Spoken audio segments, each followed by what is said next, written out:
Mr. Jagdeo is contending that the Integrity Commission and not a code of conduct is the ideal institution to address certain infractions by public officials.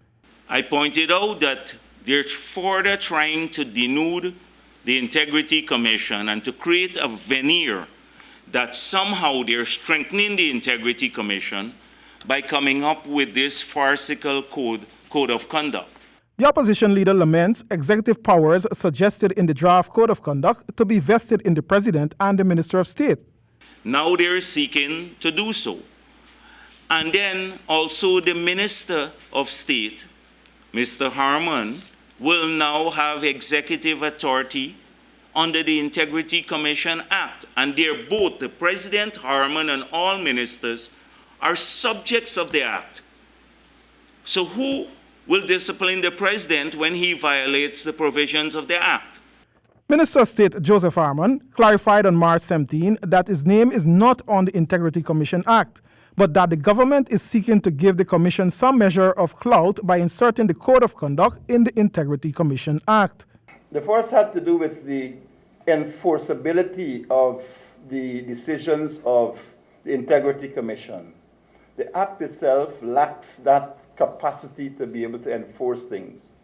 And so what it does is that it requires the Integrity Commission to lay a report to the President. That is what it does.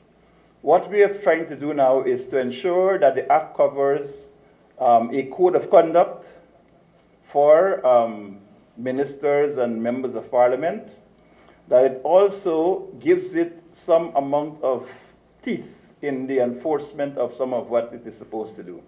Mr. Jagdeo deemed the Code of Conduct illegal, and by virtue of its proposed inclusion in the Integrity Commission Act, the opposition leader feels the act itself will eventually be illegal. It's illegal. It is illegal. It creates the impression that they're strengthening accountability. But what they're doing is they are just taking more powers, arrogating more powers to the executive. The opposition has adopted this posture with regards any involvement with further drafting or amendments to the code or the act. No, and I'm not going to write Nagamoto on this. This is such a bad rap. I'm not going to treat it with any respect, because the same disrespect that they accord to us, the same disrespect, I don't even think I acknowledge it. I don't think I even acknowledge it. So going even beyond that, the same disrespect that they had for us in drafting this piece of crap, that we will accord the same to them. The bottom line is that the principles of the Code of Conduct and the Integrity Commission Act seek to hold all public officials accountable, and the Code of Conduct appears to be intended to strengthen the act. For HGP Nightly News, Sean Embrack.